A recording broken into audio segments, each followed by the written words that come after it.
Mocap ready, and action! Performance captures a technique where you try to capture the performance of an actor and translate it to a digital character. You put an actor in a suit with markers on the suit. We put you in a spatial volume. Using a lot of cameras all around to record the motions of all the markers. The computer is creating a real-time moving skeleton of you.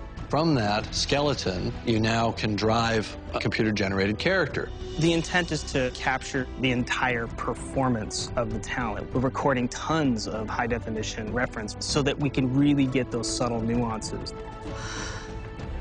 What CGI technology does is it replaces prosthetics. Actors can now play any character that's designed in the computer without going through hours and hours of makeup. And what we get is their performance coming through the CGI character. Just like you would get Eric Stoltz's performance coming through in The Mask, you get Zoe Saldana's performance coming through in Neytiri. It's not just we're capturing motion, we're trying to capture what's the intent of the actor. You have a strong heart. But stupid, ignorant like a child. We knew how to do bodies. Bodies were easy. We'd done bodies for years using motion capture technology. What we didn't know how to do, what was not known, was how to do the face with complete accuracy. We're drawing on the experience that we've had over the last few years doing characters like Gollum and King Kong, and just really trying to look at how you make a character not only look real, but also perform as a character in the film.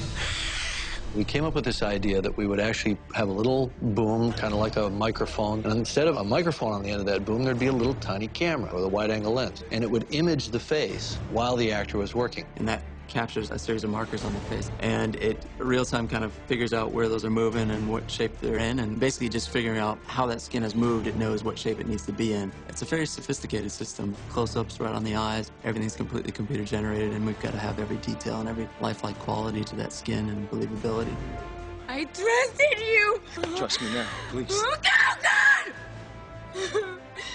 Yes, you not be your happy! You will never be one of the people! We're always doing make-believe anyway, so pretending that nothing is everything is actually, I think, second nature to us. Run! Definitely run!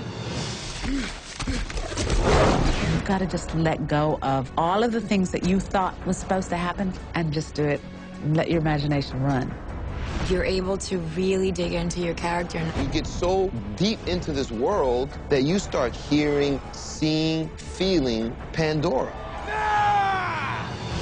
This is the first time that real-time performance capture has been employed in a direct filmmaking sense. This whole system has been set up to allow Jim, as a director, to walk onto the stage as if it were a live-action stage, pick up the camera, see his actors, see his characters, see his world.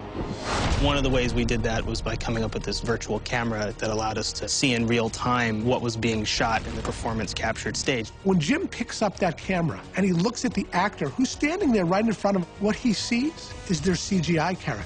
And when he moves the camera around the stage, what he sees is the world that that character is supposed to be standing in. The virtual camera doesn't have a lens in the traditional sense. It's all created virtually in the computer. We're using our performance capture system to track this position as though it were a camera view into that world. I'm working with those captured performances to shoot all the cameras for all the scenes. And the camera could do anything. It could be a crane, it could be a Steadicam, it could be all just purely handheld. As a result, you're getting great camera work that doesn't feel computer-generated. It feels very alive and lifelike. It's basically as close to live action as one could get in a CG-invented world. The goal was make a great movie. If you see it in 2D or you see it in 3D, that doesn't change. But if you so choose, you can see it in 3D, and you can have a more immersive experience. Oh my God. The thing that's hardest to understand about all this is we actually created two completely separate camera systems that had completely different jobs. Playback, action. One was our virtual camera system to capture actors in a virtual environment, and the other one was to shoot live-action actors and sets in 3D. The challenge for Avatar was develop a camera that could shoot 2D and 3D at the same time. No longer are you moving around 300-pound cameras when you have to shoot 3D. Jim can take a 3D camera system, throw it up on a Steadicam, hand hold it, get it into small areas, and shoot this movie with the same flexibility that he would shoot any 2D movie.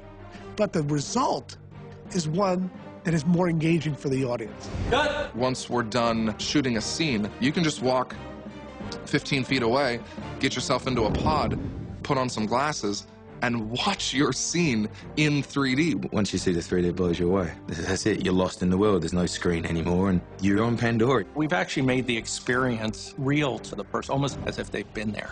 You're not going to believe where I am.